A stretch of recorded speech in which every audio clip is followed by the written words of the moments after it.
네, 여의도 중계석 시간 오늘 새 인물 두 분 모시고 함께하고 있습니다. 더불어민주당 홍익표 의원, 미래통합당 조혜진 의원과 함께하고 있는데요. 청취자 여러분께서도 궁금하신 점이나 덧붙이고 싶은 의견이 있으시면요. 언제든지 유튜브 라이브 댓글 혹은 짧은 문자 50원, 긴 문자 100원의 유료 문자 샵 0945 우물자 0945로 보내주시면 될 것 같습니다. 자, 일부에서 우리가 사실은 그 윤미향 당선인의 입장 표명 관련해서 얘기를 조금 나눠봤습니다. 그런데 이제 2부 하면서 오늘 입장 표명을 좀 들어본 다음에 더 정리하는 게 낫겠다라는 의견이 중간에 좀 있어서 일단 윤미향 당선인 얘기는 거기까지 하고요. 두 분하고 다른 얘기를 한번 시작해 보겠습니다. 우선 희망 상임위를 어디로 하실지도 상당히 앞으로의 의원 활동하시는데 좀 의정 활동하시는데 중요한 영향을 미칠 것 같은데요. 우선 두 분 어디로 신청하셨습니까? 저는 1순위 산자위, 2순위 정무위, 3순위 법사위로 했는데요.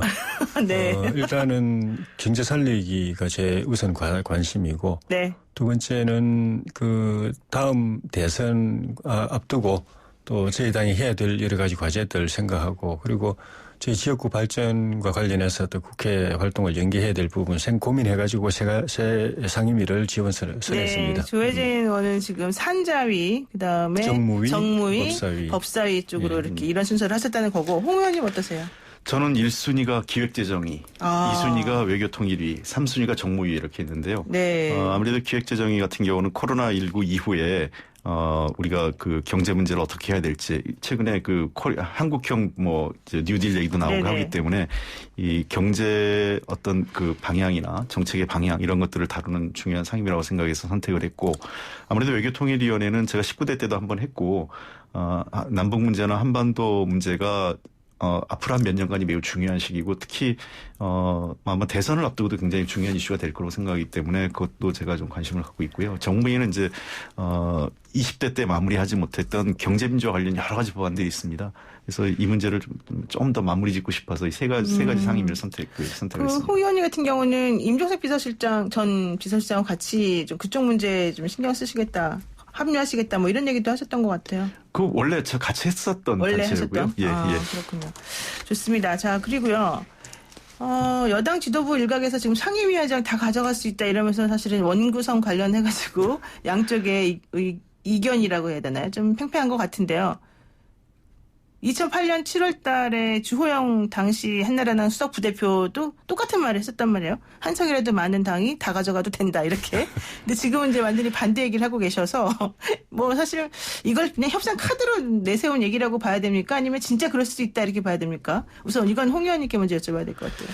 네, 아마 이번 국회, 21대 국회 많은 분들이 일하는 국회 얘기하는데요. 네. 저는 하나 더 덧붙인다면 법을 지키는 국회가 됐으면 좋겠다. 법을 지키는 국회?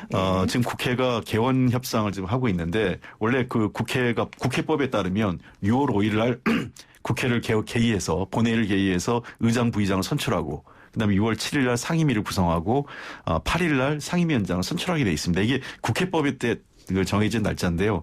지금까지 통상적으로 여야가 저희들도 잘못이 있었습니다. 참 솔직히 인정하면 그 당시에 야당이 때 저희가 발목 잡은 경우도 있으니까 네. 한 40일 이상 개원이 늦어졌어요. 그러니까 국회가 늦어지는 만큼 법도 안 지킨 거고 일도 못 하게 되는 거기 때문에 이번만은 반드시 지키자. 그리고 저는 18대 0이다 이런 상임위 얘기는 아직까지는 협상 당사자인 김태년 대표의 생각은 아니라고 생각을 합니다. 네. 다만 이 문제에 대해서는 그만큼 이 일종의 야당 측에게 성실하게 원구성 협상 관련돼서 좀 이 일정을 지켜달라는 의미로서 얘기한 것 아닌가 생각을 하고, 아직 김태년 대표는 이 문제에 대해서 어떤 입장을 밝힌 적은 없습니다. 계속 상대 측 협상 파트너인 조호영 대표와 협의하면서 원만하게 원구성을 하자 이런 입장을 갖고 있는 것으로 알고 있습니다. 네, 그렇군요. 조 의원님 어떻게 보세요? 상임위 전체를 다 가져가려는 이제 의도는 아니라고 하더라도 네. 일단 의도 중에 하나는 법사위 예결위는 여당이 도로 가져가야 되겠다. 이 생각은 분명히 있는 것 같아요. 그래서 우리 입장에서는 상임위 전체를 뺏기는 것도 문제지만은 네. 그 중에서 나머지 상임위를 다 인정을 해준다고 하더라도 법사위 예결위를 가져가게 되면은 야당으로서의 기능이 거의 어렵다. 그 부분에 저희 이 협상에 고민이 있는 것 같습니다. 네. 그러니까 어차피 의석으로 보더라도 민주당이 하려고 하면은 무슨 안건이든지 우리가 막을 방법이 전혀 없는데 네. 그나마 의석으로 저항할 수 없는 상황에서 정치적으로 그래도 정부 여당의 독주를 견제할 수 있는 야당으로서 최소한의 장치가 법사위하고 예결위, 그중에 또 이제 법사위인데 이걸 가져가겠다고 이야기하고 또 법사위를 주더라도 실질적인 기능은 빼가겠다고 이야기해서 이제 법사위 기능, 견제 기능을 무력화하겠다고 하는 거는 우리 입장에서 보면은 수적으로도 전혀 대항이 안 되는데 그나마 최소 야당으로서의 기능도 인정 안 하겠다는 그런 뜻으로 보이기 때문에 네. 그러면 우리 지도부는 우리 의원들도 그렇지만은 장외투쟁 지양하고 또 정치투쟁 지양하고 장 내에서 정책투쟁 위주로 네. 가려고 방향을 세우고 있는데 이 기반이 다 없어져 버리면은 안 그래도 지금 무력감 때문에 우리가 할 수 있는 일이 뭐 극한 투쟁밖에 더 있냐 이런 심리도 있는데 그쪽으로 시험 들게 만드는 것 같아요. 시험 들게 만든다. 네, 그렇게 안 됐으면 좋겠습니다. 네. 근데 이 관련해서 법사위 예결위 문제가 나오니까 좀 저도 꼭 드리고 싶은 거는 예, 아까 예. 제가 법을 지키는 국회를 얘기한 이 부분인데요. 기본적으로 국회 운영은 그 과반수의 의결을 해야 됩니다. 근데 이게 잘못된 관행. 그러니까 국회가 법보단 관행을 중시한 게 법안 소위 같은 경우는 이걸 공개를 하지 않으면서 그 법안 소위에서 단 한 명의 의원이 반대를 해도 반대하면? 법안을 통과 안 시키게 되는 게 무능 국회, 불량 국회를 만드는 원인이 됐고요. 두 번째, 법사위가 이게 법을 위반한 겁니다. 그러니까 자구심사 체계라고 하는 것은 네. 해당 상임위에서 합의돼서 올라온 법안을 거기서 정치적 이유나 이런 걸로 다른 이유로 막아서는 안 되는데 합의되어 온 법안조차도 특정 의원이 반대하면 법사위 의원이 반대하면 그걸 묶어놓고 잡아놓고 통과를 안 시키거든요. 네. 그래서 이 법사위는 저는 지난번에 법안도 냈지만 이번에도 바로 법을 낼 생각인데요. 사법위원회로 바꿔서 고유의 그 법무부와 그다음에 이 사법부를 대상으로 하는 그 상임위 활동을 하고 자구심사 체계를 하는 것은 별도로 법제지원처나 법제실을 강화해서 거기서 저는 논의해야 된다 이 생각을 합니다. 그리고 예결위도 마찬가지인데요. 네. 예결위도 법적 시한이 있어요. 근데 이 법적 시한을 계속 넘기는 겁니다. 그렇죠. 그래서 이 법적 시한을 지키는 문제가 가장 중요하다. 저는 100번 양보해서 상임위원장이 누구냐 마냐를 떠나서 핵심적인 개혁은 법을 지키는 국회가 돼야 되는 게 제일 중요하다고 생각을 합니다. 네, 그렇습니다. 지금 얘기를 들어보게 되면은 결사항전의 의지가 지금 막 느껴지는 그런 상황이기도 한데요. 마지막으로 이제 각 당내 얘기 잠깐 좀 여쭤보고 정리를 하겠습니다. 조 의원님 사실은 김종인 비대위 들어설 때부터 계속 자강론을 좀 얘기를 해오셨던 예. 거잖아요. 그런데 또 김종인 비대위 되면서 어제인가 오늘인가 나온 얘기에 가면 김종인 위원장이 대선 주자 없다. 지금 현재 미래통합당에는 이렇게 얘기를 하면서 이제 완전하게 혁신하실 의지를 지금 내보였단 말이에요. 어떻게 보세요? 그전에도 유승민, 홍준표, 안철수 이 세 분은 이미 시효가 끝났다는 끝났다. 식으로 이야기를 해서 당 안팎에 많은 이제 반발이 좀 있었고 당사자는 물론이고요.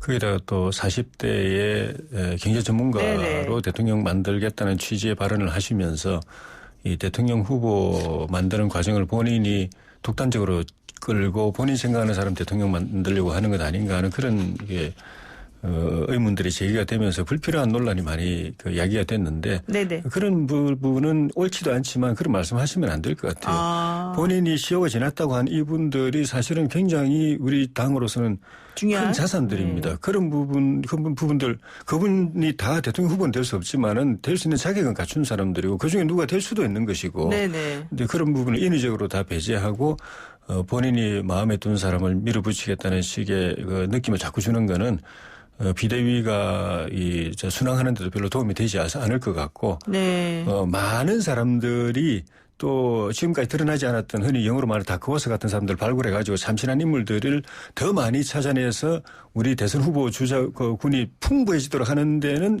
본인이 좋은 역할을 해주시면 좋겠고. 네. 그런데 기존의 인물을 배제하거나 전혀 다른 사람을 본인이 독단적으로 밀어붙이려고 하는 건 그건 옳지 않다고 생각이 들고요. 독단적인 거는 좀 지향했으면 좋겠다. 예. 네. 홍 의원님 어떻게, 홍 의원님께서는 참 지금 뭐 김종인 비대위 얘기를 할 필요는 없는 것 같고 그 이낙연 전 총리가 지금 당대표 출마 선언을 지금 하신다고 얘기가 나오잖아요. 근데 여기에 대해서는 좀 여권 내에서도 이견이 좀 있는 것 같아요. 이낙연 위원장 전 선대위원장이 굳이 당대표를 해야 되느냐. 내년 그렇게 되면 또 내년 3월에 다시 전당대회를 또 열어야 되는데 뭐 이런 얘기도 예. 있고요. 아마 이제 그 제일 논란이 되는 게 우리 당원 당규상 그 대권 후보하고 당권 후보를 분리하기 때문에 네, 그렇죠. 1년 전이거든요. 그러면 이제 3월 초가 지금 대선 그 날짜이기 때문에 네. 2022년 그러면 내년 2월 말 3월 초에 이제 그만둬야 되는 문제가 그렇죠. 있어서 아마 그 얘기가 되는 것 같은데 어쨌든 뭐 이낙연 전 총리는 우리 당의 지금 유력한 대선 후보고 그 이번 총선에서도 아주 당을 잘 이끌어 오신 분이기 때문에 여러 가지 판단을 하실 거로 생각을 합니다. 당내 이런저런 의견이 있지만 어느 것이 우리 당의 그 화합 그다음에 국민을 그 문재인 정부의 개혁과제를 당이 여당으로서 책임지게 이끌어갈 수 있는지 그리고 마지막으로 그러한 과정을 통해서 2022년 그 3월에 있을 대선에서 어떻게 우리 다시 정권을 재창출하는데 어느 것이 제일 좋으냐가 아마 그 이낙연 총리의 당대표 출마 여부 그다음에 그 우리가 당이 누구를 당대표로 할 건지를 결정하는 가장 중요한 판단 기준이라고 생각하는데 아직까지 뭐 우리 당내에서는 다양한 의견이 존재하고 있습니다. 그렇군요. 네, 일단 오늘은 여기까지 제가 말씀을 좀 듣고 정리를 하는 걸로 하겠습니다. 두 분 오늘 말씀 감사합니다. 고맙습니다. 고맙습니다. 네, 지금까지 홍익표 더불어민주당 의원 그리고 조혜진 미래통합당 당선인이었습니다.